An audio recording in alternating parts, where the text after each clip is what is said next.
C'est bon? Oui, lancez votre diaporama. Merci. Voilà, c'est parfait. Parfait. Voilà. Donc, effectivement, la transition est toute trouvée.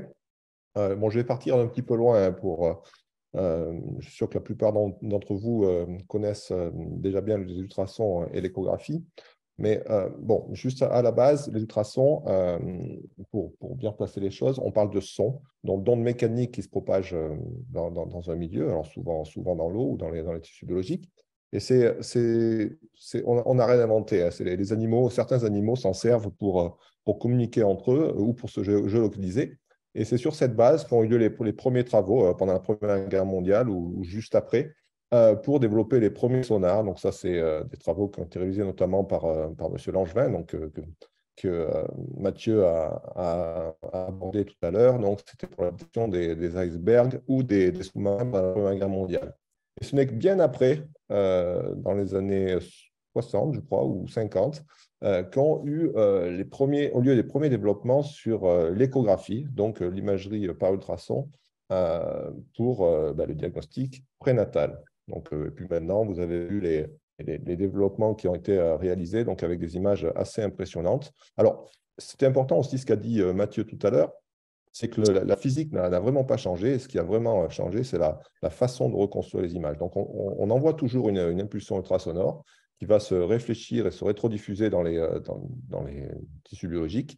Et donc, en fonction du temps de retour, on va construire une image. Ce que je voulais surtout dire par cette introduction, et j'ai entendu quelque chose qui m'a un petit peu gêné tout à l'heure dans les questions, c'est que les fréquences qu'on utilise, que ce soit pour le diagnostic ou pour la thérapie, sont identiques. Hein. On est toujours sur une bande fréquentielle autour du mégahertz, et là, c'est ce que j'ai illustré dans ce tableau ici, où je présente deux applications dans le diagnostic, donc l'échographie, le pulse écho, ou le Doppler, le diagnostic, donc, et puis deux applications plutôt thérapeutiques, donc en kinésithérapie ou en chirurgie ultrasonore, qui va être l'objet de pas mal de présentations aujourd'hui. Donc, vous voyez que le domaine de fréquence est la même. Les mêmes ultrasons, ce qui va simplement changer, c'est l'amplitude ou l'intensité de ces ultrasons, donc ce qui est exprimé en watts par centimètre carré, ou la durée d'application de ces ultrasons. Typiquement, pour faire une image échographique, on va répéter une petite impulsion qui fait de l'ordre de la microseconde, on va répéter ça assez souvent, alors que pour faire la chirurgie ultrasonore, on va émettre nos ultrasons en continu de façon à chauffer les tissus. Donc voilà, c'est important ce sont les mêmes ultrasons, mais je suis d'accord qu'on devrait les appeler différemment entre l'échographie pour le diagnostic et peut-être la chirurgie ultrasonore ou la thérapie par ultrason pour les autres applications. Donc, ce qui est intéressant, et ça, c'est des choses qui ont été reprises de l'imagerie, hein, on peut focaliser les ultrasons comme on va focaliser la lumière sur une feuille de papier avec une loupe. Donc, ce qu'on va faire avec une source ultrasonore, on va prendre une source ultrasonore concave sous la forme d'une portion de sphère, et donc on va concentrer l'énergie au centre de cette sphère, c'est-à-dire que la pression est suffisante au foyer de cette sphère pour endommager les tissus, que ce soit mécaniquement ou thermiquement, alors qu'en amont de cette tâche focale, on va générer des pressions qui sont complètement inoffensives. Ce qui nous permet d'avoir des applications non invasives, comme a montré Mathieu également tout à l'heure, pour le cœur, mais pour plein d'autres applications. Et c'est ce qui est illustré ici dans le petit clip que je vais essayer de jouer. J'espère que vous allez le voir. C'est un gel qui est transparent. Pour simplifier, on va dire que c'est du blanc d'œuf. On va focaliser nos ultrasons au centre de ce gel. Le transducteur, donc la source ultrasonore, est à la gauche. Et vous allez voir assez rapidement, on arrive à coaguler le blanc d'œuf juste autour du foyer de la source ultrasonore, sans endommager les tissus situés ou le gel situé en amont et en aval de cette distance focale. Donc, on peut, en plaçant notre dispositif à l'extérieur du patient, arriver à faire une chirurgie complètement non invasive. Alors, je vais être assez bref, parce que je pense que c'est quand même l'intérêt, c'est plutôt d'écouter des topos cliniques aujourd'hui, mais je voulais quand même résumer les différents effets qu'on peut obtenir par ultrason. Donc, je les ai classés en trois grandes catégories. Le premier qui a été qui est vraiment exploité en clinique, notamment dans le cas du cancer de la prostate, c'est l'ablation thermique, qu'on appelle également IFU pour ultrason focalisé de haute intensité. Dans ce cas-là, on va générer une pression de l'ordre de quelques mégapascales pendant quelques secondes, donc typiquement 1, 2, 3 secondes. Et là, on va avoir une élévation de température soudaine au-delà de 50 degrés qui va conduire à une nécrose de coagulation extrêmement précise. Donc, ce qui fait la taille de du dommage qu'on induit, c'est la géométrie du transducteur et la fréquence du transducteur. Mais typiquement, on va brûler un volume qui correspond à un grain de riz. Et c'est ce grain de riz qu'on va devoir déplacer donc par le biais de robots ou électroniquement par les biais de découpe en beaucoup d'éléments du transducteur, de façon à coaguler un volume beaucoup plus gros. Le deuxième effet que je voulais mentionner, c'est tout ce qui est destruction mécanique. C'est quelque chose qu'on connaît bien dans le cadre de la lithotricie par onde de choc, qui est un petit peu en perte de vitesse, mais c'était une des premières applications des ultrasons thérapeutiques, où on va générer des pressions très élevées de plusieurs dizaines de mégapascales sur des impulsions extrêmement courtes, de l'ordre de la microseconde. Et ça va créer des ondes de choc et de la cavitation également, que j'aborderai un petit peu après, qui vont produire des contraintes mécaniques très violentes. Donc, ça peut casser des calculs rénaux, mais plus récemment, on a des projets qui se développent avec même des essais cliniques, notamment de foie, où les gens utilisent de telles conditions d'exposition pour aller liser les tissus et donc détruire des cancers. Et la dernière application, là aussi, on aura un bel exposé, notamment par Alexandre Carpentier, j'ai appelé stimulation mécanique, puisque en général, ce n'est pas les ultrasons dans ce cas-là qui ont vraiment un effet thérapeutique, mais on va combiner ces ultrasons avec des drogues ou alors les utiliser pour la neuromodulation. Et là, on va générer des pressions beaucoup plus faibles, de l'ordre du mégapascal pendant des durées de l'ordre de la milliseconde, souvent en combinaison avec des ondes de contraste, de façon à créer des contraintes mécaniques très douces pour soit ouvrir la barrière hémato-encéphalique, soit transfecter des cellules ou, comme je l'ai dit tout à l'heure, stimuler des nerfs.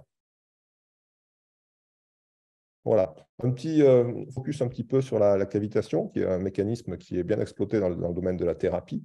Donc la cavitation, c'est l'oscillation et la création et la dynamique de bulles, de microbules sous l'action d'un champ ultrasonore. Donc c'est assez facile à comprendre. Vous avez des germes de bulles de gaz qu'on va trouver dans les tissus. Mais quand la pression diminue sous l'action du champ ultrasonore, ces bulles vont se mettre à grossir. Quand la pression augmente, les bulles se mettent à diminuer. On peut avoir donc des oscillations qui vont créer des ondes de cisaillement, différents mécanismes, notamment dans les capillaires dans le cerveau, pour ouvrir la barrière hémato-encéphalique ou sonoporer des cellules, qu'on peut le voir sur les images ci-dessous.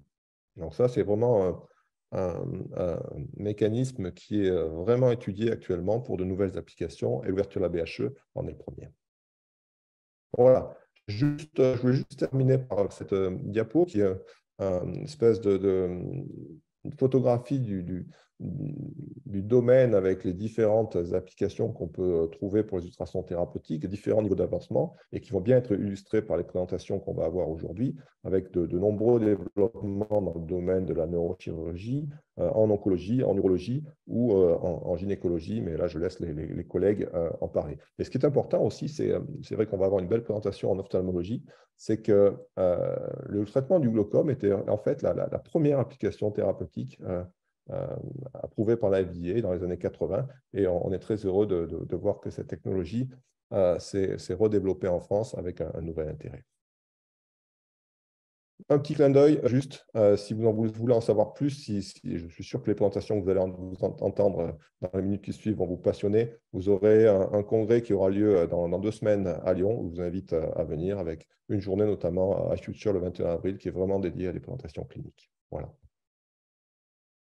Oui, si vous voulez, on a également un MOOC qui est disponible en ligne, où vous pouvez justement trouver pas mal d'informations sur ce sujet. Voilà, je vais passer la parole maintenant, moi, vous avez des questions. Question d'audience. La maladie de Parkinson, donc, elle se situerait à quel niveau dans votre classification de type d'ultrason délivré? Parce que moi, j'ai vu des papiers concernant le traitement de la maladie de Parkinson. Oui, alors c'est à l'étude en clinique en ce moment. Il y a pas mal d'essais cliniques qui sont conduits sur ce sujet. Un dispositif qui sous forme de coupelle extracrânienne qui est utilisée pour aller brûler certaines parties du cerveau. Je pense qu'Alexandre pourra commenter à ce sujet. Ce n'est pas encore approuvé, mais c'est vraiment à l'étude. Ce qui est vraiment approuvé, par contre, et commercialisé maintenant, c'est le traitement des tremblements essentiels, avec la même machine, guidée sous IRM, où on va brûler une toute petite partie centrale du cerveau. Merci. Des commentaires ou des questions avant de donner précisément la parole au professeur Carpentier? Très bien. Professeur Carpentier, qui n'est pas là. Non, il n'est pas en ligne non plus. Pardon? Il n'est pas en ligne. Il n'est pas en ligne. Je n'ai pas de comment. Si on peut essayer, Je vous propose de peut-être passer à la présentation suivante pendant que j'essaie de le joindre. on peut essayer de le joindre peut-être. Ouais. Oui, merci. Donc la présentation suivante.